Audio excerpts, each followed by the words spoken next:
Objeto. SCP-356. Autointerrogatorio. Clasificación. Neutralizado.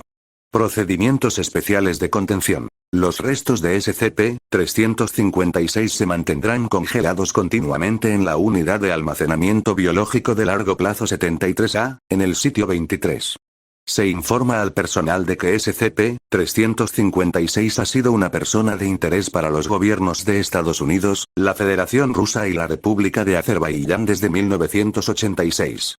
Como tal, las relaciones con la Fundación sirviendo con estas naciones o entidades afiliadas deben ser mantenidas inconscientes de la contención del SCP-356 en 1986 y de su muerte en 1987. Actualización. Con la excepción de propósitos de investigación aprobados, ningún aparato electrónico capaz de recibir llamadas telefónicas debe ser traído a 10 metros de SCP-356. SCP-356, archivo sin fecha antes de la contención. Descripción. SCP-356 es un hombre de 62 años de edad de descendencia euroasiática, de 1,76 metros de altura y 81,5 kilogramos. Cuando SCP-356 se encuentra a aproximadamente 3 metros de cualquier dispositivo capaz de recibir llamadas telefónicas, como teléfonos terrestres tradicionales, teléfonos celulares o terminales de computadoras con software que permita telefonía, dicho dispositivo comenzará a recibir un flujo constante de llamadas. Si no se responden, estas llamadas continuarán por un período indefinido, solo cesarán cuando se respondan, y se reanudarán una vez que el receptor cuelgue. En todos los casos observados, los intentos de rastrear la fuente de las llamadas telefónicas relacionadas con la presencia de 356 han identificado el dispositivo que recibe las llamadas como el punto de origen. Cuando se responde a las llamadas telefónicas provocadas por la presencia de SCP-356, responderá una entidad desconocida, SCP-356-A, que hablará en una voz exactamente igual a la de 356. Si se le deja hablar por su cuenta, SCP-356-A hablará sobre información general con respecto a SCP-356, centrada principalmente en su historial de trabajo y sus relaciones profesionales. 356-A describirá también lo que se considera es el estado mental de SCP-356, y a veces dirá lo que supuestamente SCP-356 está pensando. SCP-356-A ha demostrado una tendencia a girar en torno a asuntos que 356 considera desagradables o incómodos. SCP-356 fue recuperado junto con otras 12 personas, 12.348 páginas de archivos, 3 computadoras y 115 horas de grabaciones de video después de la incursión de la Fundación el 4 de enero de 1986 a una localidad segura de la CIA como parte de la Operación Catwalk. Además de SCP-356, se recuperaron objetos en esta operación luego de recibir su clasificación SCP. Informe de Experimento 356, 1. Listado de los fenómenos SCP-356, 1986-87. Durante un período de 11 meses, se condujeron una serie de experimentos documentando fenómenos anómalos relacionados con SCP-356 por el personal de investigación. En cada caso, se activó un terminal telefónico de línea fija estándar en una cámara de observación en presencia de SCP-356. Todas las conversaciones tuvieron lugar utilizando la funcionalidad de los altavoces. Las transcripciones han sido traducidas por personal de azerbaiyaní a español para los propósitos de este archivo. Experimento. E356.11a. Fecha. 29 de julio de 1986. Resumen. Al abrir la línea telefónica después de 137 llamadas no contestadas, se escucha una voz exactamente igual a la de SCP-356 en la línea. No se inicia ningún intento de conversación. SCP-356-A informa sobre SCP-356 con datos biométricos, asociados conocidos y un historial detallado del registro de SCP-356 como un operativo en la división SSR de Azerbaiyán de la KGB soviética. Esta información se comprueba posteriormente como completamente exacta. Transcripción seleccionada. Nuestro Se unió con sus actuales manejadores en Bakú en el otoño de 1976, y fue asignado públicamente como adjunto en la embajada turca. Pero por supuesto, este no era realmente el propósito de todo esto. La OTAN y los turcos no estaban al tanto de lo que estaba sucediendo bajo la cubierta de la refinería. Solo Kolya en el directorio de nuestro lado, y los estadounidenses. ¿No es cierto? Experimento. E356.18G. Fecha. 2 de septiembre de 1986. Resumen. Los investigadores responden a una llamada telefónica y luego preguntan a SCP-356 los detalles de las operaciones de Frontier Energy Consulting Ltd., una conocida empresa fachada de KGB, en el momento del experimento, que opera en Bakú.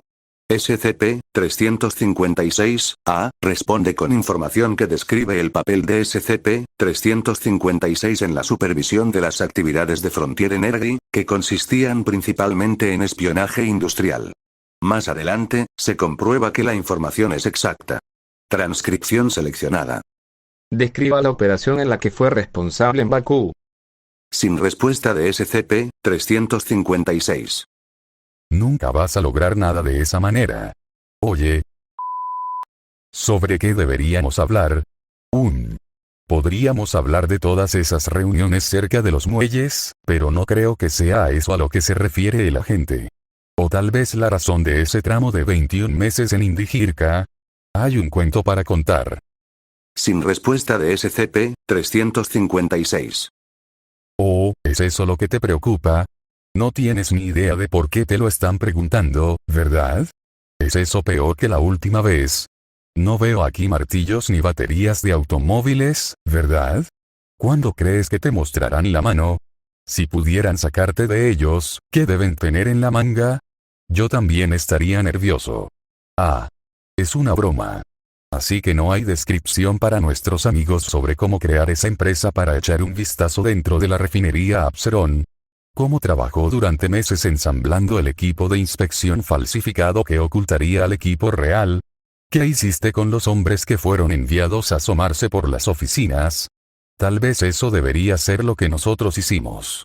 No podría decirlo. Experimento. E356.26K. Fecha. 11 de febrero de 1987. Resumen. Los investigadores responden a las llamadas telefónicas generadas por la presencia de SCP-356 y tratan de interrogar a SCP-356-A sobre su naturaleza y sus orígenes. Los resultados no son concluyentes y la información no es verificable ya que SCP-356 es incapaz o no está dispuesto a proporcionar información sobre SCP-356-A. Transcripción seleccionada. ¿Eres el mismo individuo que SCP-356? ¿Qué es una voz en el teléfono? Tu voz, eres tú. Si todo lo que fueras para alguien fuera solo una presencia lejana al final de una línea en algún lugar, pueden decir que te conocen. ¿Me has conocido? Mírame, hablando cuando no sepa cosas. ¿Cuándo comenzaste a existir? Eso es bastante tonto, ya sabes. ¿Recuerdas haber nacido? Tal vez deberías intentar preguntarle a... Puede que tenga algunas fotos en alguna parte. Él probablemente te dirá dónde están escondidos si le preguntas cuando esté dentro de una caja. Tiene una relación tensa con espacios estrechos y confinados. ¿Así que no tienes información sobre el sujeto? Ciertamente puedo decirte que... Y yo fuimos presentados formalmente por nuestros amigos mutuos. Pero entonces ya lo sabes. Lo viste golpeando en tu puerta. Sección de la transcripción expurgada. ¿Puedes hacer contacto independiente de SCP-356? ¿Te gustaría saber eso, no? Pregunta A. Oh, espera, ya lo hiciste. Yo ayudaría más, pero ya sabes, ya ayudo mucho. Tendrás que hacer al menos un poco de trabajo aquí. Solo lectura nivel 4. Las pruebas recogidas después de la acción de Catwalk sugieren que el programa poco convencional UMINT del cual SCP-356 formó parte se ha adoptado en otras áreas del aparato militar y de inteligencia de los Estados Unidos. ¿Se está investigando más? La recomendación actual es implementar protocolos completos de denegación de recursos para todo el personal que pueda entrar en contacto con entidades del gobierno de los Estados Unidos en futuras misiones, especialmente aquellas involucradas en el próximo proyecto. Apéndice 356-1. El 9 de agosto de 1987, SCP-356 sufrió un infarto agudo en el miocardio que le condujo a un paro cardíaco e insuficiencia cardíaca. El personal médico de la Fundación no pudo reactivar a SCP-356, resultando en su muerte clínica más tarde ese día. SCP-356 reclasificado de Euclida neutralizado a partir del 11 de agosto de 1987. Apéndice 356-2. El 15 de abril de 2009, un trabajador de mantenimiento en la Unidad de Almacenamiento Biológico a Largo Plazo 73A, informó que su teléfono celular personal estaba recibiendo repetidas llamadas incesantes de una fuente desconocida. Después de revisar las historias de casos, el personal de investigación rastreó la causa de este fenómeno a los restos de SCP-356. Los investigadores contestaron el teléfono con fines de documentación, pero no se pudo discernir ninguna voz en la línea. Se presentaron ruidos de fondo consistentes con viento significativo u otro movimiento de aire, así como interferencia estática. Después de terminar la llamada telefónica, el teléfono celular siguió recibiendo llamadas de una naturaleza similar hasta que fue quitado de la Unidad de Almacenamiento Biológico a Largo Plazo 73A. Solicitud de experimentación adicional y reclasificación de clasificación de objeto pendiente.